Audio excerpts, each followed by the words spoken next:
Maestras, maestros, vamos a dar inicio. Bueno, vamos a trabajar un tema se llama la organización del conocimiento, pero para que podamos trabajar la organización del conocimiento es totalmente necesario eh, introducirnos de manera muy breve a la teoría del conocimiento. Este libro, escrito por John Hessen, se llama precisamente Teoría del Conocimiento. Y ustedes van a leer solamente el tema que está después de la introducción, que se llama El fenómeno del conocimiento y los problemas contenidos en él. ¿Por qué nos introducimos a este concepto de teoría del conocimiento en el campo de la epistemología? Porque si no logramos comprender qué es el conocimiento y cómo se da el conocimiento, eh, nos será más sencillo comprender este proceso propiamente de aprendizaje. Una de las cuestiones que se reconocen o que es digno de reconocer en Jean Piaget es que él era precisamente epistemólogo, entonces comprendía cabalmente este concepto del conocimiento, ¿no? Entonces, es bien interesante porque cuando nosotros desconocemos la naturaleza del concepto, podemos hacer un uso inadecuado de los mismos. Por ejemplo, en el constructivismo comúnmente se dice que el estudiante construye su propio conocimiento. Eso es un error conceptual. El estudiante construye saberes, el estudiante construye aprendizajes, el estudiante no construye conocimientos. Pero eso se va precisamente a aclarar cuando ustedes lean cómo se da el conocimiento, ¿no? Entonces, para que, bueno, para que podamos nosotros comprender esa parte del conocimiento, es el parteaguas para comprender el proceso de aprendizaje. Aunque pareciera ser que no tiene relación, pero tiene toda la relación del mundo. Ok, entonces yo voy a tratar de ir explicando de qué habla el texto, una vez evidentemente que ustedes lo leyeron e hicieron el ejercicio para procesar la información. Pues bueno, vamos a dar inicio.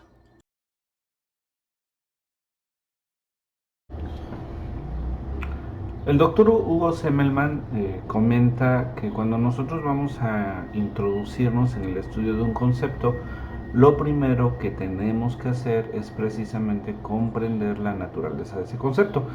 Y comprender la naturaleza del concepto no es definirla, sino introducirnos en su objeto de estudio para precisamente comenzar a comprenderla. ¿Qué es el conocimiento desde un enfoque fenomenológico? Pues bueno,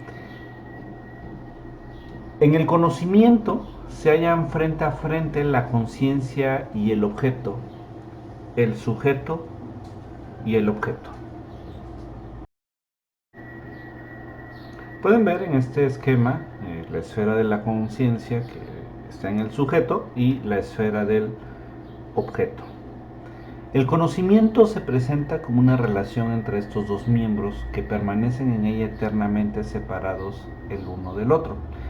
¿Qué quiere decir? El sujeto es independiente del objeto y el objeto es independiente del sujeto, aunque desde este campo de estudio existe una unidad dialéctica.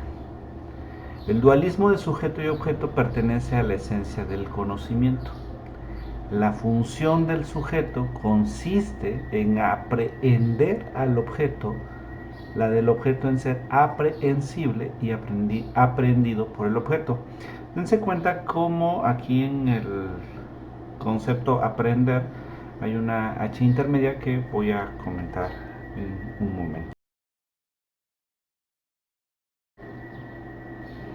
Este conocimiento no es propio de alguna ciencia, sino es cualquier objeto que esté frente a la conciencia, pero también puede no estar frente a la conciencia. Por ejemplo, Vamos a suponer que un niño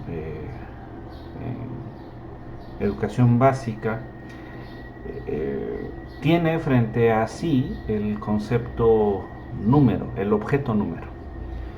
El objeto número comienza a desarrollarse en la edad preescolar no como número, sino como un desarrollo o un esquema del pensamiento lógico.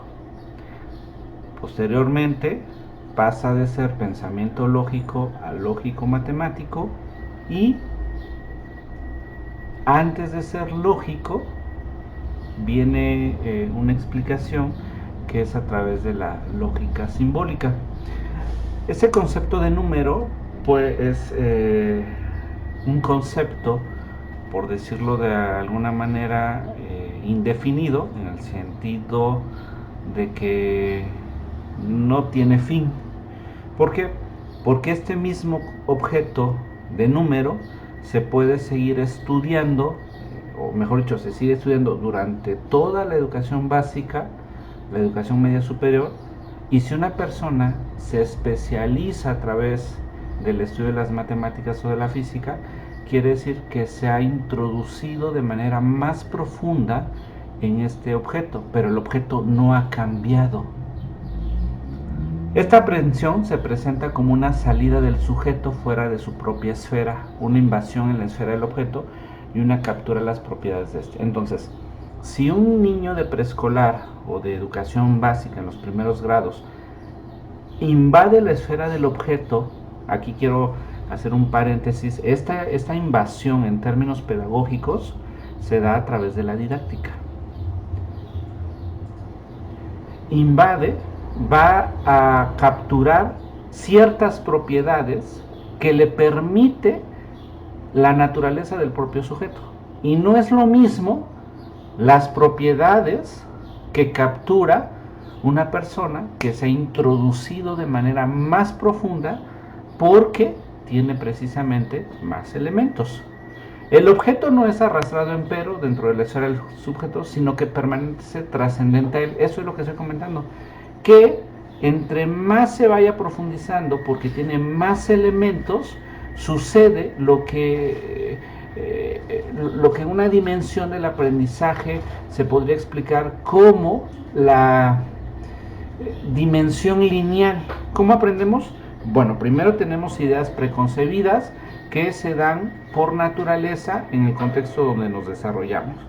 Esa idea preconcebida se tendría que desarrollar, o mejor dicho, se trasciende a una definición, y cuando logramos trascender de la definición, comienza a estructurarse un esquema semántico que podría jamás tener fin. El sujeto surge una cosa que contiene, en el sujeto surge una cosa que contiene las propiedades del objeto, surge una imagen del objeto. ¿Cómo se va guardando esas propiedades?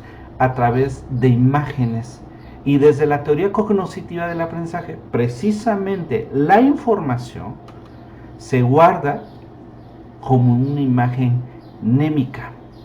Cuando a un niño se le pregunta, ya sea por memoria, porque ha comprendido el proceso de la multiplicación, ¿cuánto es 8 por 8?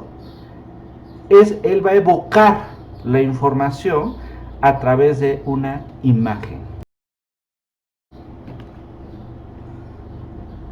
Vista desde el objeto, el conocimiento se presenta como una transferencia de las propiedades del objeto al sujeto. Esta transferencia de propiedades se va a dar con relación a qué tan preparado está el sujeto para adquirir esas propiedades, para que esas propiedades se adhieran al sujeto mismo.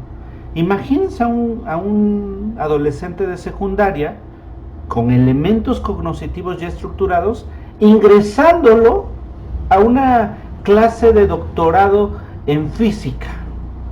No está preparado.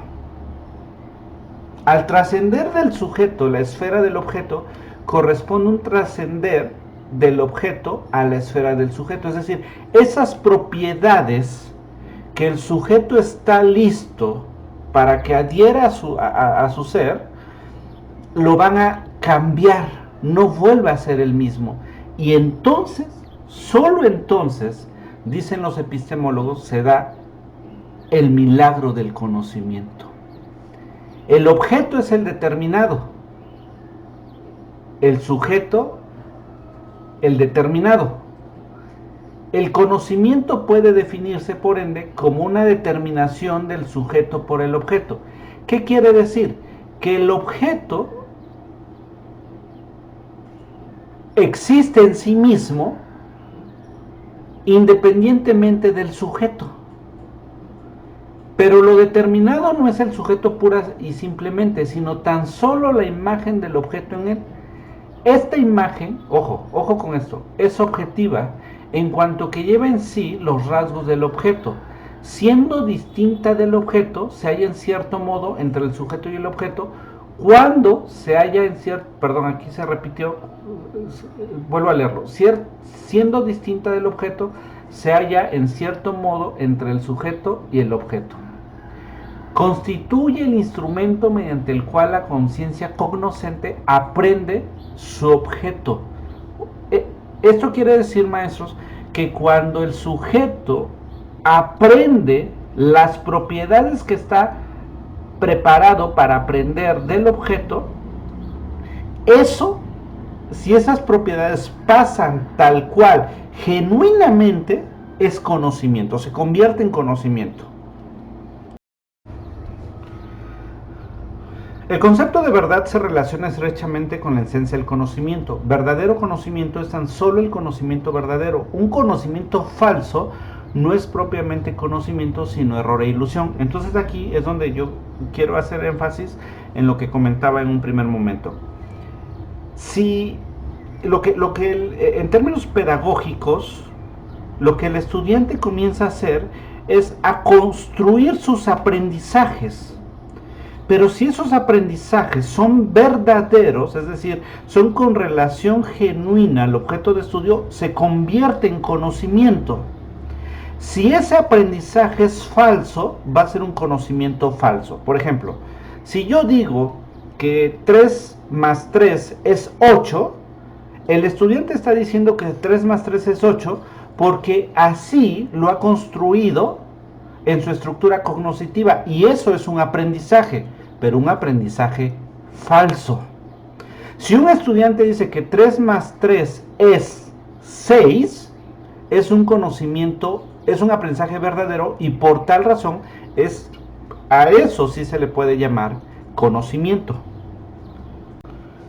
¿En qué consiste la verdad del conocimiento? Según lo dicho, debe radicar en la concordancia de la imagen con el objeto, que ya lo hemos comentado. Un conocimiento es verdadero si su contenido concuerda con el objeto mentado. Entonces, aquí, maestros, desde este campo puramente de la teoría del conocimiento, podemos ver claramente que conocimiento no es lo mismo que aprendizaje, y que aprendizaje no es lo mismo que conocimiento. ¿Qué construye entonces el estudiante? ¿Qué va construyendo conforme a sus recursos, a sus estructuras de organización? Aprendizajes. Por eso, Jean Piaget habla de 4 elementos que no los voy a explicar en este momento, los voy a explicar posteriormente. Y el primer elemento, solamente lo voy a comentar, es la asimilación de la información, es decir, la asimilación de ese objeto que está frente a mi conciencia. El concepto de la verdad es, según esto, el concepto de una relación. Expresa una relación, la relación del contenido del pensamiento, y aquí evidentemente a mí me parece asombroso cómo ya introducen este concepto del pensamiento, porque tiene que ver precisamente ya con procesos cognitivos de la imagen con el objeto. Este objeto, en cambio, no puede ser verdadero ni falso, se encuentra en cierto modo más allá de la verdad y la falsedad. Dense cuenta, maestros, cómo entonces es inevitable pensar que el maestro, la maestra, es decir, quien educa, necesita ya haber trascendido ese objeto de una manera obviamente mucho más profunda hacia el sujeto.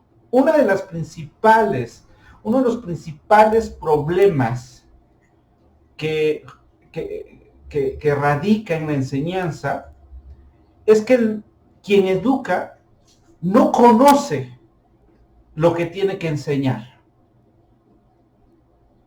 Pues bueno, esto es precisamente la importancia de que nos introduzcamos, aunque sea de manera general, a la teoría del conocimiento, al fenómeno de conocer. Maestros, si es posible, léanse todo el libro. Yo tuve un primer acercamiento con este texto maravilloso en el primer semestre de la carrera. Y yo dije, de ahí soy. Y cuando estudié a Jean Piaget, porque Jean Piaget no era ni psicólogo ni pedagogo, por favor, quítense eso de la cabeza. Jean Piaget era biólogo, por eso comprendía el organismo, y era epistemólogo. Por esa razón lo consideramos el padre de la epistemología genética. Pues bueno, disfruten la lectura.